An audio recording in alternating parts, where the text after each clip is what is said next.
Ashamaa jaalatamtoota maatiiwwan miidiyaa Kiilolee guyyaa har'aa odeeffannoo wayitaawaa ta'an qabannee jirra. Turtiin keessan hamma qophii keenyaatti nu waliin haa ta'u. Godina Boorana Bahaatti miseensonni ABO 522 ta'an waamicha karaa nagaa mootummaan taasisee fudhachuun harka kennatanii. Miseensonni ABO 5 harka kennatan kunneen turtii maqaa qabsootiin bosona turan keessatti uummata Oromoo daraaruun alaa bu'aan uummatichaaf fidan akka hin jirre ibsuun waan raawwachaa turanitti kan gaabban ta'uu dubbataniiru. Garicha keessatti saamichi dirqisiisanii gudeeduu fi ajjechaan uummata nagaa irratti raawwatu aadaa ta'aa dhufuu ibsuun waamicha nagaa mootummaan irra deddeebiin taasisaa jiru fudhachuun akka harka kennatan ibsanii jiru. Mootummaa fi uummata dhiifamaan isaan simates galateeffachuun hiriyoota isaanii karaa dogoggora qabatanii bosonatti hafuun maqaa qabsootiin uummata daraaraa jiranis waamicha nagaa mootummaan taasisaa jiru fudhachuun karaa nagaatiin harka akka kennatan dubbataniiru. Odeeffannoo dabalataan shaniin naannoo Amaaraa jirtus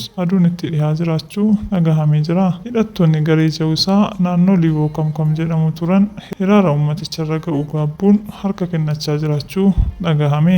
Gareen Jawusaa bosona jiru sodaa keessa isaaniitti uumamuu fi shakkii biyyootni guddatan kanneen akka Raashiyaa, Israa'eel fi Ameerikaa raayyaa ittisa Itoophiyaaf gargaarsa taasisaa jira jechuun dursanii harka kennachuu akka isaaniif maluu dubbatanii jiru.